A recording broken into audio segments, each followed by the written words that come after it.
Good afternoon, everyone, and good morning for those of you that are on Mountain and Pacific time. Thank you for joining today's session. My name is Betsy Barine. I'm Senior Vice President of Regulatory and Technical Affairs here at Consumer Brands. We would like to thank PwC for their support of the CPG Speak series. Information on future sessions can be found online at www.consumerbrandsassociation.org/CPG Speaks. I'm really quite thrilled to be facilitating this session and really having a conversation with three industry experts. Today, we are going to be joined by Richard Carlson, Vice President, Quality Management, Hormel Foods Corporation, Tom Culrose, Vice President, Environmental Health and Safety, Conagra Brands, and Christy Meringlo, Senior Vice President and General Counsel, Chief Compliance Officer for the Hain Celestial Group. These three professionals, among many of you, have been working on helping your companies navigate COVID-19. And they're going to be speaking to their own experiences as their companies have dealt with outbreaks in their facilities, including issues that they're currently facing because we are still in the middle of this crisis.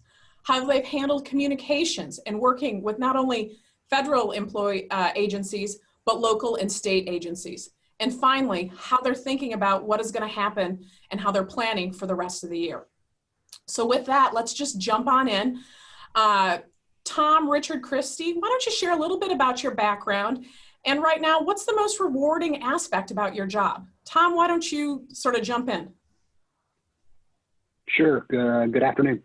So I've actually been with Conagra for 25 years. Started in the corporate office in Chicago and worked my way through the organization over the length of my time here. Probably the most rewarding part is just the number of people I come in contact with on a daily basis, and to see them all get behind, products and getting products to market, and the excitement over our brands. That's probably the most thrilling part of my job. Thanks, Tom. Richard, I'm going to throw it to you. Sure, absolutely. Hello, and thanks for having us.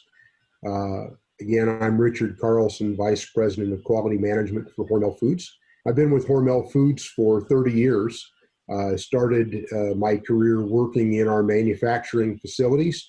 I've spent most of my career in quality control, although I did spend a few years also working in plant operations. And I've had experience both in corporate management and leadership roles, as well as those manufacturing opportunities.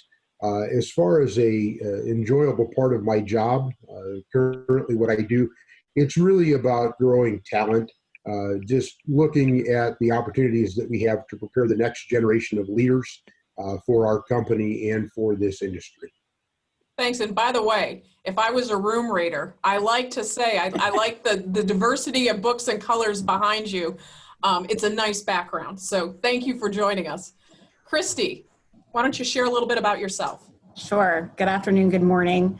I'm Christy Meringlo. I'm the General Counsel and Chief Compliance Officer of the Hain Celestial Group. I've been with Hain Celestial for about 3 years now in different roles on the legal team. And responsible for really the oversight of the legal and compliance functions internationally. I think the most rewarding part of my job is really to join and be part of this company on a turnaround journey. As a member of the legal team, we see a diversity of legal issues and help the company with risk on a daily basis. And so it's very rewarding as a lawyer to be a part of the business strategy and really help the company on its mission and seeing progress through that journey. Thanks. When this crisis started, and I remember talking to my boss about, I'm sort of following this COVID thing in China. This was early in the year. What does this mean? And then you could sort of feel it coming. And those, I've worked in public health crises, and it felt like something was going to be there. And then it really came. When did you all first realize that COVID was going to impact your operations in your facilities and corporate offices? And how did you start responding to that? Who wants to go first? Betsy, I'm happy to start. Thanks. Sure. So we, have some business in China, but most of our business is internationally is in continental Europe. And so I recall the same similar situations, sitting with our management team, looking at this from afar and saying, wow, what will the impact be to our business in China? And really thinking about it at a very narrow level in terms of the impact on China. And then slowly it became an issue that not only impacted China, but then impacted continental Europe. And we were looking at our relationships with suppliers, both in China and then in Italy. And I think we had the privilege to some extent of watching continental Europe go through this evolution before it hit our business in the United States. And we started working more collaboratively with our international colleagues to say, okay, this is coming. What are you experiencing? What does this look like for your organization? I think sitting here today, if I look back to where we were in the beginning of March and trying to just put all the pieces together, I could never have imagined that this would have evolved to such a global pandemic impacting the lives of so many. I think when we first approached it, we did it in very small pieces. And the amount of information that we had available evolved on a daily basis. So our policies and procedures that we put in place in the beginning were very much ad hoc and piecemeal in terms of collecting information, as I said, trying to learn from our colleagues in Europe who were a little bit ahead of us. But as we went, we really tried to make sure that we were memorializing the things that we were doing, learning from each other, and establishing the best practices we could, knowing the information we had available at the time. One of the things I noted throughout this whole pandemic was just the informality of the communication that we had. Typically when we have leadership team meetings, they're much more formal, but we began to communicate via text. People in one manufacturing plant were sending pictures of the PPE and things that they were doing in the factory to plant managers in other facilities. It became this very informal network of communication, and I think it really helped us get through the early days. That's interesting. I know from my perspective, as we were going through early on, I can relate to that because you were making the best decisions you could make at that time with the data you had. Yep. And that continued to evolve. Richard, Tom, any thoughts on this? I would just add that, like Christy had related, really, if you think back to the good old days of January, our first task force meeting that we assembled to talk about the virus was January 24th. And it was really at that time to think about how we were going to give guidance to team members that needed to travel internationally or who were living and working internationally. And as we evolved through February and March, it became apparent that it was going to be a question of not if, but when. And so moving into developing some decision tree documents and things that would help guide our processes for dealing with that first COVID positive employee at a company location here in the United States. I think the communication piece is really interesting as well. We started out with a very high level of executive updates and meetings literally every day, sometimes 6 and 7 days a week. We've been able to reduce that cadence somewhat, but some of the things that Christy talked about seem very familiar in the sense that we were able to set up, and not an endorsement for a product, but a OneNote notebook that we could share across our company for manufacturing operations and locations to upload their COVID-related SOPs and COVID-related photos of what they were doing for social distancing and barriers online. And then the communication piece sort of outward with our employees. We adopted a conscious point of view of transparency, so that anytime there was a COVID positive employee in a manufacturing operation, we were talking to our teams about that. And we were committed to having full transparency of everything that was going on in our company from a COVID perspective, so that we could help manage the anxiety that people were feeling as the pandemic was really ramping up.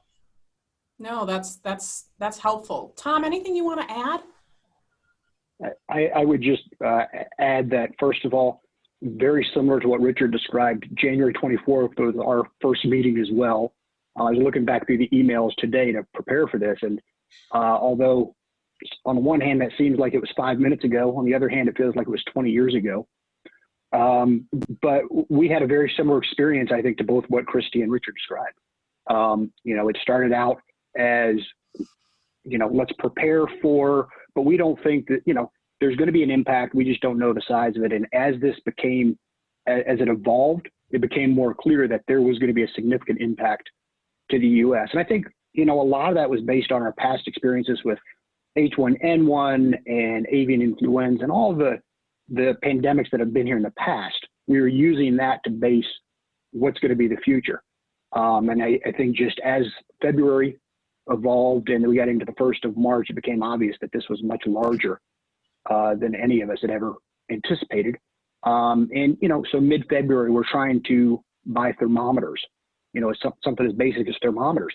We couldn't find thermometers by mid-February. So, some of those, the ship had already sailed.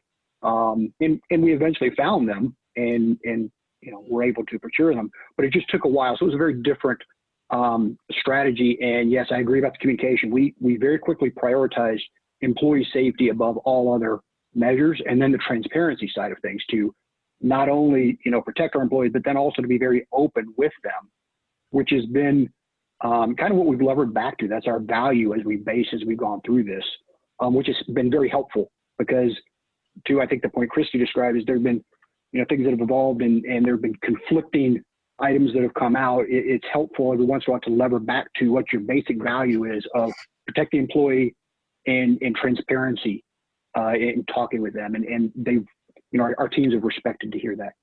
No, that's great. And I think whenever we're in times of crisis, and I think you've all alluded to it, we've worked a variety of crises before, whether it's been, like Tom, as you said, H1N1 and other influenzas or hurricanes or recalls.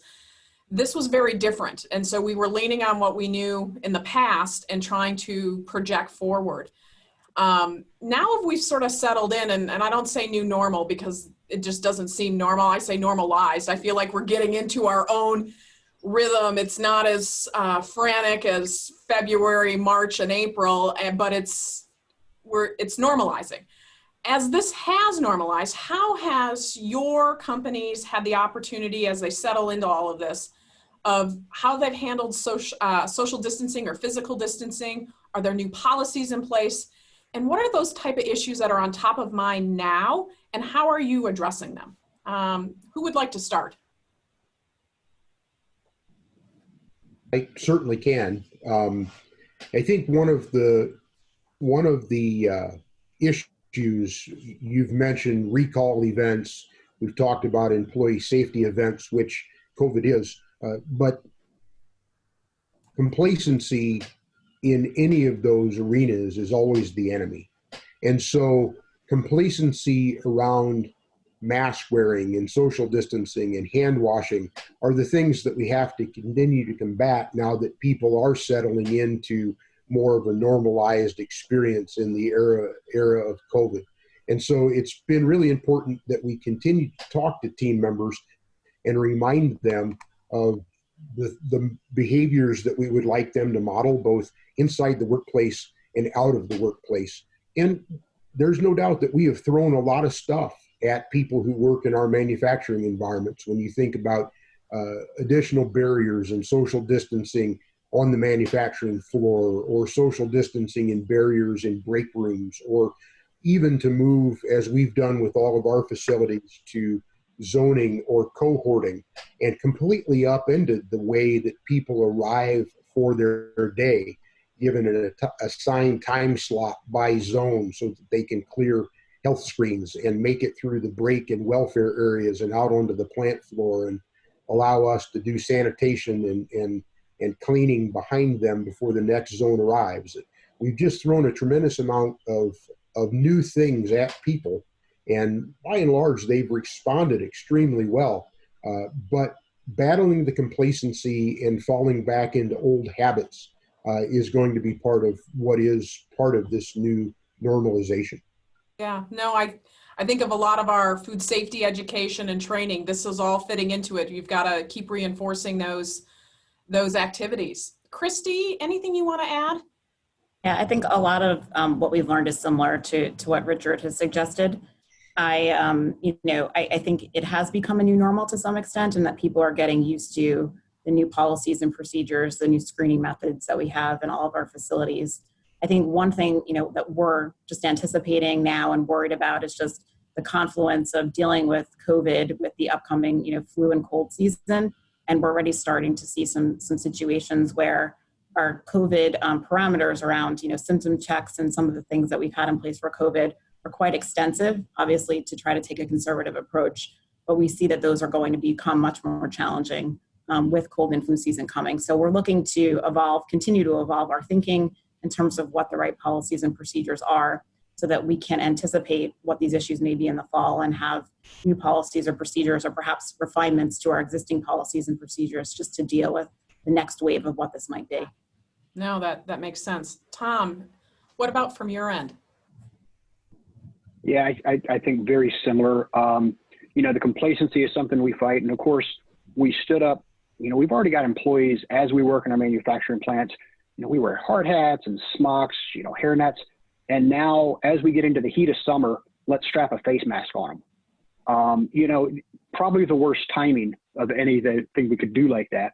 They responded well because they understand the issues. And then, we've done a lot with social distancing. And sometimes in a manufacturing environment, as you've got existing lines that have been there for years and years, you just can't go in and spread folks out 6 feet or 8 feet apart. It just doesn't work due to the layout. And so, we've done very similar to what Christy and Richard have done, a lot of plexiglass and kind of build workstations. One of the neat things with our company is we announced a couple of weeks ago, we're in the process of building a greenfield site.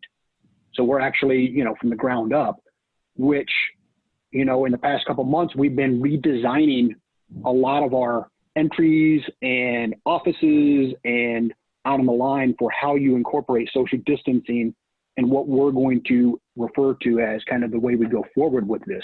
I'll assume you're going to be in a 6-foot environment. So, it's been an interesting opportunity to do that and try to predict where we're going to be. And do you build it for a year from now, or do you build it 10 years from now? So I think, to the point that was made, you continue to evolve, and this does change on a weekly. There's some pivots you got to make on a weekly basis. And, I think we've been out in front with our team members, tell them we are doing everything we can do, but it's a fluid situation, and they see that, right? You see that in media, you see that play out all around us. So I think they understand and they respect that as we're trying to do that. Yeah, no, I think it's one, when I talk to family and friends and they ask a lot of questions of what's happening in the CPG industry, and why can't you necessarily, because you have lines that are in place. And I always go back to the example, it's like remodeling a house. You just can't, expand the kitchen real quickly. There's certain things you have to go through. It can be done, but you have to think about where the pipes are and all those other aspects that build into it.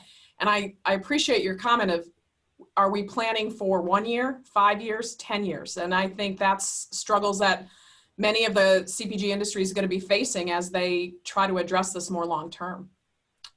I'm going to pivot for a minute and ask Christy a question. Christy, I know Hain Celestial recently opened their corporate offices in New York. And, that was, in the beginning of this for the US, one of the hardest areas hit.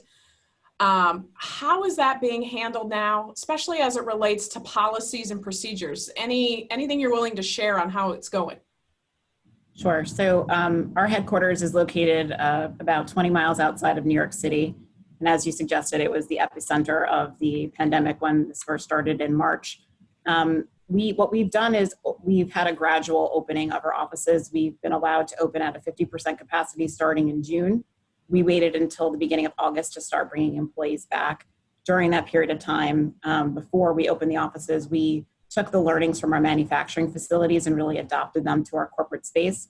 So we, took the same policies and procedures around social distancing, protective equipment. We put up plexiglass dividers for our cubicles. We limited common spaces and moved chairs around so that people can socially distance even in common spaces. We've enhanced our technology to allow people to participate in video conferences, even if they're in the building, so that our conference rooms are limited in capacity. And we require masks when interacting with any employees, irrespective of whether or not you're social distancing. I think we've taken a fairly measured approach, and to date, we've only had about 20% of our capacity in the building at any given time. We've gone so far as to limit, bathroom occupation. I can show you, we have these little magnets that we put up on our bathroom doors on the outside of our bathroom, so you know how many people are occupying the collective bathroom at any given time, and we don't have more than 2 people in there at a time. We gave our employees these door pulls so that they're not touching any surfaces when they're pulling doors open. So we're really trying to adopt some of the practices that we have in manufacturing and seeing how it goes in an office setting. I think, we're trying to be flexible with our employees, but do believe that having in-person collaboration is really important to the success of our business. And we'll try to do it in a modified way as this continues. I want you to know I wrote down that the magnet idea, it makes sense, but it's one of those issues of like, ooh, that could work for maybe shared spaces in the kitchen area, something Exactly. to cue people. I'm hoping my general counsel is also taking notes, because that would work really well in our office when we choose to reopen. I'm going to pause for a minute and encourage any of the participants, please use the Q&A function at the bottom of the screen to submit any questions that you may have for Christy, Richard, and Tom. If we have time left at the end of the session, we're going to jump into those questions. So please use that function. I'm going to sort of turn for a minute to Richard.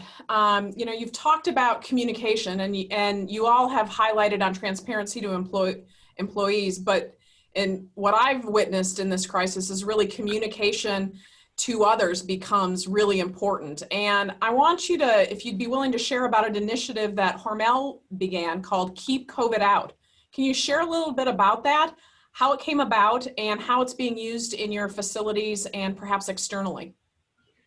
Yeah, absolutely. So I think Keep COVID Out really came from the realization that we were going to be dealing with the virus for a longer period of time than obviously we would like to, that we would choose to. And it gave us the opportunity to sort of brand all of the initiatives that we were putting into place, both in the workplace and outside the workplace. And it was really important in terms of Keep COVID Out to talk to our employees about these behaviors that we're asking you to model in your place of work every day are the same behaviors that we need you to take into your communities when you go home to protect your families and to protect your communities and protect your friends. And so we have a couple of animated characters in our company, Silver and Ware. They're a spoon and a fork. They're food safety superheroes, and we brought Silver and Ware in to help us with the Keep COVID Out initiative, and we have produced a series of animated videos, just like we've done related to food safety. We used Silver and Ware to demonstrate practices both in the workplace and in the community. We just this week launched a new Silver and Ware video aimed at back to school and helping parents talk to their children about back to school and this idea that masks are cool. And so just trying to brand it, trying to bring that forward in a way that people can remember, and we can talk about Keep COVID Out, speaking up, being a safety superhero and protecting your family, your community, and your coworkers. No, I think that's great. And just so you know, I have my mask right here. Not using it while I'm speaking, but it's never that far. But you're bringing up an interesting point about how important, I think, what I feel that's very different with this crisis compared to probably product safety events, or what I know the Gulf Coast is experiencing right now with hurricanes, is we sort of have these one-off events. We know it's going to end. We sort of see this. This is very different, but the local impact and how we are interacting with different officials through your states or cities or counties. Tom, can you speak to how your company, and I'll come to the rest of you as well, so be prepared, but how have you dealt with some of that interactions? Can you share, some learnings of, as you've been talking with local and state health officials? Sure. And I think one of the things that has made it interesting is that every local health department operates a little differently than others. And from the state level, it gets very different as well. So, we've tried to partner in the locations that we do business, because our manufacturing locations are typically in smaller towns. And so we've got great connections into our local leaders. So that's enabled us to have good dialogue with them and make sure that we're communicating with them ahead of time. So before you have a case or, before something happens, we need to inform them that we have a protocol. If we have a case, we are doing contact tracing. What are the precautions we've got in place ahead of time? And that has gained us a lot of traction as we've had, cases arise at plants. The local officials know who to reach out to. They know who to contact. And maybe it's an issue that didn't involve one of our workers, but maybe it's a family member of our worker. So, the local health department knows who to contact. The state has been overall a little more difficult just because they're dealing with a lot of different organizations. And so we've kind of left them alone unless we've had an issue that we've tried to work through. And then, finally on the federal level, we haven't had much communication with either CDC or any of those groups. Maybe more on the food safety side. Our food safety team has been very engaged on the federal level, and that's been a great partnership. But on the actual employee health and safety side, we've not been as much engaged with that on the federal level. Great, thanks, Tom. Christy, I know you've got facilities in a variety of places. How have you had similar experiences? I think our experience has been very similar to Tom's experience that he just articulated. I think the one difference for us is in the beginning, we, had more of difficulty trying to engage with the local authorities. And I think some of that was just based on those particular health departments being overwhelmed and quite frankly, not really sure how to support our organization. Throughout the crisis and over time, I think those relationships have become more proactive rather than reactive. And so we've been working collaboratively with the local authorities in the communities in which we operate, responding to questions and making sure that our protocols and processes in place are consistent with what they're expecting from our company. So I think by and large, a good partnership. I think for us, probably a little bit less engaged than perhaps Tom's organization, but overall, working to be as collaborative as we can. No, thank you. Richard, has your experience been similar or anything unique that may be a little bit different than what others have talked about? Absolutely. So I want to go back to keep COVID out for a moment too, and just let everybody know that one of the things that we've done externally facing is we've created a website called keepcovidout.org, and we're making all of these videos and all of our translated materials available to anybody who would like to use it. It's part of how we strive to be a great neighbor, a great partner in the communities where we live and work. And so having the ability to translate into 7+ different languages, these keep COVID out concepts, we think it's really important just to make that available free of charge out there for anybody who would like to use it. In terms of partnering with local and state health officials and at the federal level, I think what we learned early on is that our lack of relationship with our local public health departments was a real blind spot. So we've had to work really hard at building bridges into our local health departments. It was because we're federally regulated. It was an area we hadn't spent a lot of time building bridges into. To Tom's point, local leaders, the mayors, the city councils, these types of folks, we already had good relationships with, but public health was a bit of a blind spot. And so we have employed some folks within our organization that have backgrounds in public health to reach out and help us build those bridges both at the local level and at the state level. Again, varying degrees of success depending on how centralized or decentralized a particular state might be in terms of their approach to public health. The other opportunity that we had that was unique is we did bring a team of folks into one of our manufacturing facilities from the CDC and from NIOSH, and we had the opportunity to share with them what we believed were best in class practices around keeping COVID out. And as part of that process, they were able to interview our very diverse workforce in that plant and assess the knowledge base and the awareness level of our employees and what they found through that process, not only seeing all the work that we had done, but that 90% of the folks in that plant had good functional working knowledge of COVID and what they could do to protect themselves, and that an overwhelming majority of people, about 73% of the folks in that plant, said that the company was their primary source of information related to COVID. And so we were very gratified by that in terms of the work that we've been trying to do.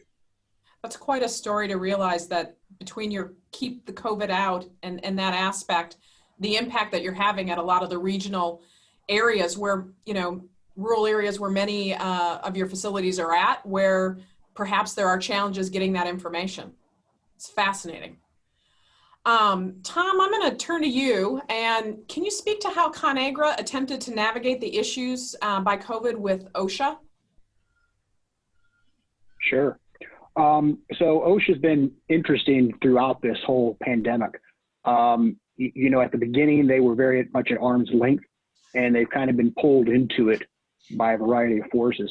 So one of the things that's happened is, I think, as we've had occasional OSHA issues where an employee doesn't feel like maybe they see something on TV. Okay, we're not doing that, and so they'll call OSHA. So OSHA, would call us and say, hey, we got an employee complaint.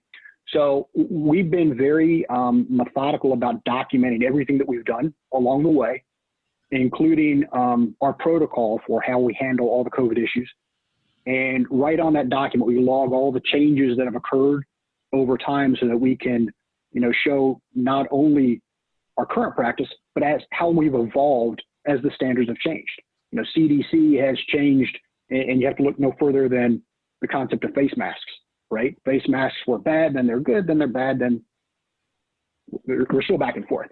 But at the end of the day, we've been able to show that to OSHA, and that gives them the sense of, okay, everything is, you guys know what you're doing because you have at least tied yourselves to the protocols developed by CDC. And as long as you're executing against that, then we're good, and we kind of, have been able to work with them on that. I think the agency is still trying to figure out what they're doing as well. So we're watching them very closely. So, for the first 2 months of this, it was kind of nebulous about the record keeping aspect. So what do you have to record if an employee develops COVID? Do you record that on your OSHA log? And they changed course a couple times. And I think finally May 26th, they put a pin in the ground and they said, essentially it comes back to if you find that it was workplace transmission, and more likely than not. So we're still trying to interpret that. And quite frankly, that's a daily kind of discussion to try to figure out, okay, what does this mean? So we're continuing to watch the agency. And we've actually got some partners within the agency that we've been talking with and trying to kind of understand where they're going, as well as inform them of industry best practices. What are we doing to try to help educate them? So I wish I had a great answer. I would tell you it's a continuing evolution and developing on a daily basis. Well, and I think you're hitting on what we found, or at least I've experienced. And I will say this, I remember when you said you went back to January and was looking at emails, I remember the day CDC made their recommendation about facial coverings. And it was on a Friday, I believe. It was either Thursday or Friday, early in April. It seems 3 decades ago. But I remember when we were doing that, as someone who was sitting in my role and talking to all of your companies, the challenges we were having sourcing PPE. And all of a sudden we had a new guidance. And, there was huge struggles for industry, as well as more at that time, healthcare and first responders getting this. And then we had a change standard. Fortunately, if there was any silver linings in that, in my mind, is it was at least a national recommendation. You guys have alluded to the challenges. If you have 200 counties in a state, you could have 200 different sets of rules versus a state rule or a federal rule, or even down to cities. I can only imagine consumers have to be confused. What it does for your businesses also is one that I have to imagine has been a huge hurdle. Looking forward, and I'm going to touch on this now, what do you think of what we've learned for the last 6 months? And if you're thinking about regulatory policies, are there certain aspects that we've learned, we've adapted, maybe gotten some temporary changes that perhaps we should be thinking about more long-term to help you, protect your employees, allow that safe products being produced? Any insights there? Any thoughts? I know I've got my list, but I'd be curious what you're thinking. I'll start with Tom, since you're top of mind on my screen. Any thoughts on that? I think one of the things that is interesting is how the concept of temperature screening and employee health screening, encouraging employees not to come to work if they're ill, which, for the past 30 years that I've been in industry, it's been kind of this unwritten rule, you want to come in, you want to keep productive, you want to keep working. We are changing that whole concept. And I think that's going to require that we in our workplaces adapt to that. And I think that's going to require, more importantly, our manufacturing locations adapt. And your staffing is going to have to be so much more flexible. So the amount of training you're going to have to do that cross-trains individuals and prepares them to work on many different spots on a line, because if this person doesn't feel well today, and we're going to or they're not going to come to work, you need somebody to backfill that. And I think that becomes an issue as you get into the skilled labor, mechanics and those kind of things, and technicians. The other part of that, and we had an experience over the weekend. We had at one of our manufacturing plants, we had a family that had a birthday party. Okay, people are starting to get out and socialize, so this is happening, right? You can't blame them for that. But then it turns out somebody is positive for COVID at that birthday party. So immediately you have to, do your trace, and you quarantine multiple individuals. And because the family circles are so close at a manufacturing plant, you could quarantine up to 10 to 12 people. And so how do you respond to that with your staffing to continue to run your manufacturing, but also to ensure that that person is quarantined and doesn't come in and represent a risk for your organization? So, that's kind of one of the issues that we've been working through right now. No, I can imagine. Christy, any thoughts on maybe some more permanent changes in some of our guidances or regulations that might make sense to move forward on? Yeah, I think, again, our experience is very similar to Tom. The birthday party example, I think, is a good one. What we're trying to do is just ensure that we take a consistent approach across, to the best we can, across jurisdictions, across facilities. And, we have this whole set of hypothetical, situations. If person A is exposed but not positive, if person B is exposed by X degree. And we're really trying to make sure that as the situation evolves, as we learn more information, that we're taking those learnings and then applying them to policies that we're then documenting and memorializing and using going forward. Just this morning with our leadership team, we had a discussion just about how this impacts some of our longer term pay policies around sick pay and attendance going forward. I think I mentioned this a little bit earlier, but we're starting to think about cold and flu season and the intersections between COVID and cold and flu season. And, do we want to keep the exact same policies we have in place today, or are there things that we need to do to, evolve those policies so that we can anticipate some of the changes that are coming this fall with a broader population getting sick? Another thing we've done, and I think it's similar to what Tom was saying, is we've worked really closely with our third-party temporary labor agencies to ensure that they have the right processes in place and to share what we think are our best practices with them, so that if there is a need for us to bring in temporary labor, those individuals are familiar with our policies and procedures, and we can try to anticipate any gaps that we think we're going to have from a production standpoint. So we've been working closely not only with our own employees, but with our third-party partners to try to make sure that we have contingency plans in place if we do have, pockets of people getting sick or, other types of illness in the future. I think many outside of industry would be surprised at how many issues are non-competitive when it comes to, product safety, worker safety. And I was really quite proud when our leadership here made the decisions to lift our membership wall, because we made COVID non-competitive. We wanted people to share information. Mm-hmm. How have you leaned, perhaps outside of regulators, how have you leaned on others within the industry to learn from each other? How have you worked to navigate some of those? Can you share? And I'm going to start with you, Richard. Have you leaned into your peers and your partners to solve some of these issues? I think it's an interesting question, because I think we've spent the last number of months, everybody working in the industry, largely head down, just trying to work through the issues. We probably have not done as much of that benchmarking or that external discussion as we could.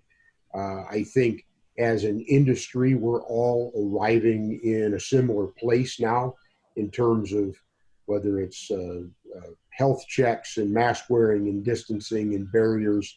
And it's been this kind of organic evolution over time. A takeaway from the event is that the need to, the need to have a stronger, I think, national response. We talked a little bit about the pivoting of guidance at the federal level. Clearly, there are a lot of learnings here. This is not an issue that should be, to your point, a trade secret issue. It should not be a political issue. It's about employee health and safety. It's about the health and safety of our communities. And so the learning for the future and the learning for the duration of our dealing with COVID is that we need to get a bit more out of our silos, and we need to begin talking about best practices and things that we're doing as an organization and with other partners in our communities. No, I think we have a lot of lessons learned that I think when we're over this hump, this crisis, we need to sort of look back. Tom, Christy, anything from your perspective that, sort of perhaps was a little new or surprised you on how your organizations perhaps leaned on others in industry? So I'm happy to share. We, I don't necessarily mean this to be a plug for CBA, but we relied heavily on the CBA during this period of time. I mean, I think at some point in time, I was on the phone with Stacy at least once a week with random questions that we were experiencing for the first time. In fact, it's one of the reasons that we are recently became a member of CBA. I found it really incredibly valuable to have the insights from what other companies were doing. And we tried to benchmark as a management team in an informal and formal basis as much as we possibly could. So I have a network of general counsels that I partner with, and we share, what are you doing in terms of a policy for this particular issue? How are you handling travel? How are you handling temperature checks? At a time, obviously, when some of these things were still evolving. And then our HR partners were doing the same thing with their colleagues. Our supply chain folks were doing the same thing with their colleagues. So we really did, as an organization, try to rely on as much benchmarking as we possibly could. I think some of it was just because this was such a new and issue for us, and we hadn't had experience. We're a relatively new management team, so we haven't had experience working collaboratively on this type of crisis. So we were really all leaning on the resources we had to try to get to the best solution for our employees and for our consumers. I have a feeling many leadership teams or many teams, employee teams will say, remember when we worked in COVID? I think we've sort of have that bond of exactly. We've all had those really bad days where you go, I don't think it could get any worse, and then something happens and it does, and there's almost this camaraderie now. At least I'm feeling it with my peers. Sure. But I can relate to that. Tom, is there anything you'd like to add there? The only thing I would say is, I think kind of similar to what Richard described is, we got so into this so quickly. We were all head down, and it was tough to look outside. You were so focused 12, 14 hours a day on just figuring out what to do and how to implement. So, from at least our immediate team on we have a pandemic team, we probably didn't benchmark like we could have. But a lot of our business partners, so, we have a lot of suppliers. And so we have, in our procurement team, we have people that are, linked to those suppliers. And so they'd be talking to their suppliers, and they would then come back to us and say, hey, can we share our protocol with the supplier? And hey, they've offered to share their protocol. So we were doing it through our supplier network, as well as like our co-manufacturing network as well. And, there were some cases where we actually had co-manufacturers for us that were looking for masks. They're a small they're a small company. They couldn't get the masks that, a large company had the access to. So we had occasion, we actually would send masks to some of our, co-manufacturers to allow them to run with the idea of we want to help them because they're helping us in the long run. But, that was some of the collaboration that took place as we started off. But a lot of review of, their protocols and back and forth and how they respond. No, I don't think people realize that there was a lot of that sharing, whether it was information, Christy, like you talked about, but Tom, even to your point, you could have been shipping materials, supplies to keep the supply chain up and running. I feel like moving forward, we all have to have sort of the COVID-19 magic 8 ball of what's going to happen, like what's going to happen in the 6 to 12 months. But as you guys are planning, what are some of the issues top of mind for your companies as you think about this more long term? And, you know, Richard and Tom, you both said the heads have been down. We're sort of normalizing if the heads are coming up. I'm going to start, Christy, with you. What are some of those top of mind issues for Hain Celestial? Sure. The first one that comes to mind, I think I covered already, is just, the intersection with the cold and flu season, with the colder weather that we're going to experience in more parts of the country, and people being indoors more, and whether or not that will change the rates of infection across our organization, and how will we deal with that when it happens. I think, the other issues that we're thinking about is, obviously the impact on our consumers and consumer buying behavior and how that impacts our business. Are we prepared to deal with, longer term pandemic issues that we've had to deal with over the course of this year? And what does that look like, perhaps from a supply chain perspective? Personally, I'm a mom of 2 school-age children. And so I'm personally struggling with how do I balance, my career with my need to be at home with 2 children who have very different school schedules, some of which have not really been fully developed or evolved, even though school is supposed to start a week from tomorrow. And so that's something that I'm facing, and I know that many of our employees are facing, and something that we're quite sensitive to and want to make sure that we have in place the right policies and procedures to deal with those ongoing issues if they, again, continue for longer periods of time than we originally anticipated. No. Richard, how is Hormel thinking about this a little bit more long term? So we're thinking about it in a few different areas, and I agree with Christy's comments. Our executive team has been thinking, who is working on the pandemic, have been thinking a lot in the last few weeks about back to school. I mentioned a new animated video about back to school, and we actually have an activity book that we're going to be sending out to all of our team members that they can go through with their children and or grandchildren, and help people talk about COVID and back to school with their school-age children. But really thinking about, what does back to school look like? How does it potentially affect people's abilities to come to work? How do we deal with a quarantined child and our COVID pay program that we've developed, the attendance policies that we have? What happens if a daycare gets shut down and people can't come to work because they don't have daycare? And so we're trying to think through as many of those situations, hypothetical or not, as we can in the run-up to back to school, and make sure that we can provide good guidance out to our manufacturing facilities and to our team members. I think the other thing is thinking about, again, the issue of influenza. We have traditionally made influenza vaccine available free of charge to people all over our company.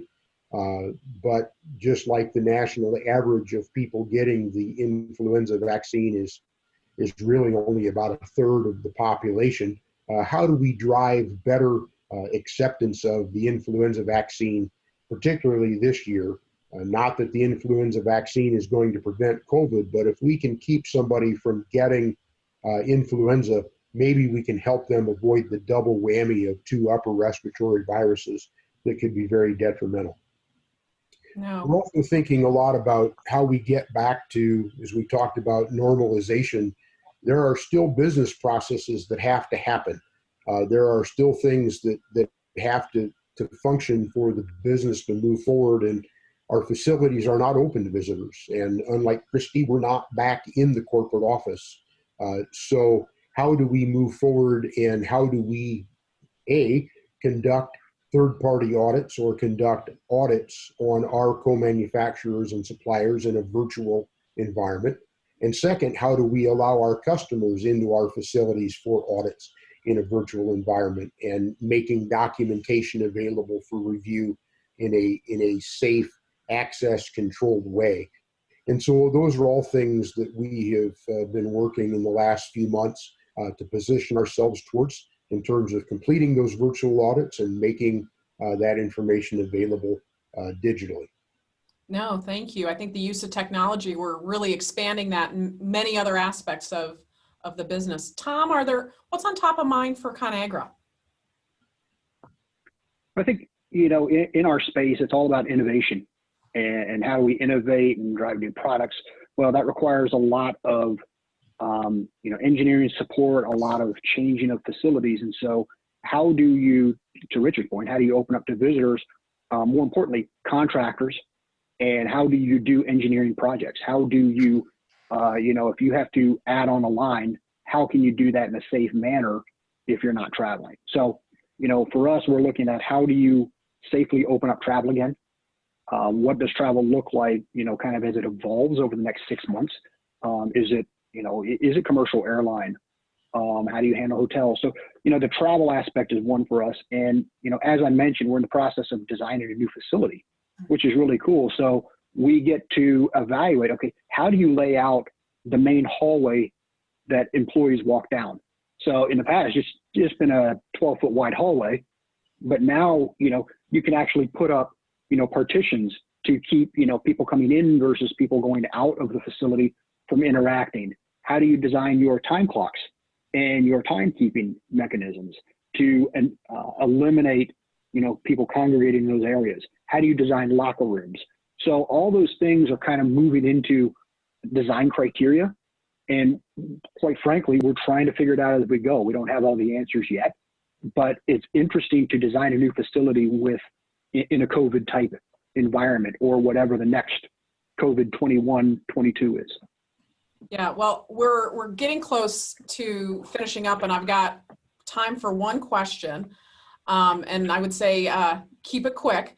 But in your mind, one of the questions that came through is, have you seen any productivity losses due to the new health and safety procedures, or how have you handled some of the challenges with supply chain and protecting your workforce? I'd open it up to anyone on how your companies have addressed that.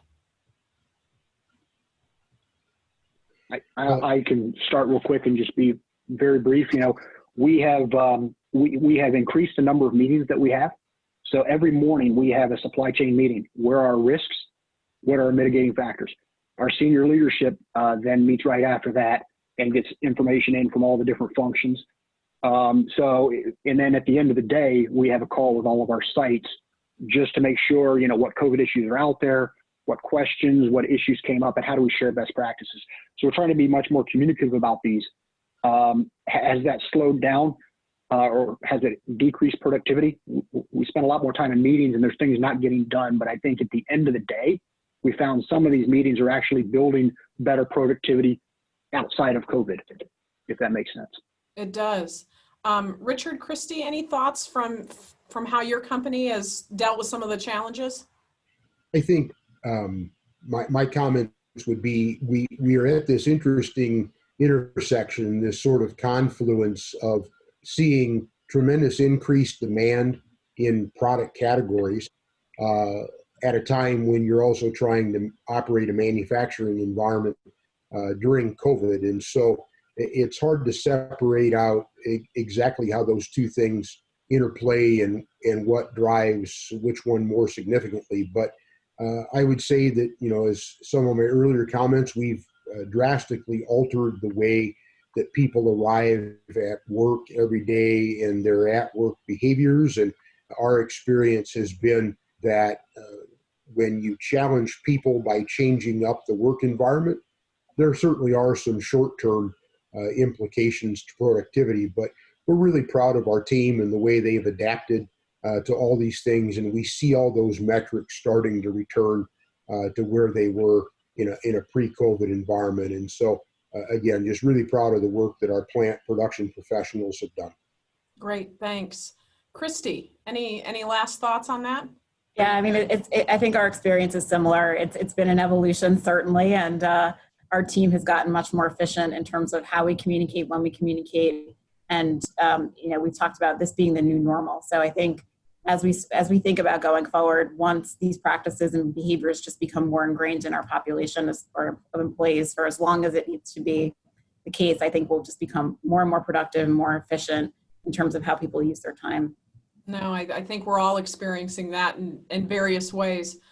I want to say thank you. I know doing this, you put yourselves out there. I really appreciate your companies, what you've been doing, and your willingness to sort of talk through some of these issues that I know all of us are facing in a variety of different ways. So I thank you for joining us today. I also want to thank PwC for their support of the CPG Speaks series. It's been a fun series. I look forward to some of the upcoming sessions. We have coming up soon on September 2nd, we have Setting the Sustainability Standard with speakers from Colgate-Palmolive and McCormick & Company. And then on September 9th, we have Carolyn Tostad with P&G talking about stepping up for equality and diversity. Feel free, please register for these. More information is on the Consumer Brands website, www.consumerbrandsassociation.org/CPG Speaks. We welcome your feedback on today's session. Please submit any comments using the chat function or email to education@consumerbrandsassociation.org. Again, thank you, Richard, Christy, and Tom, and thanks for everyone for joining us. We'll see you soon.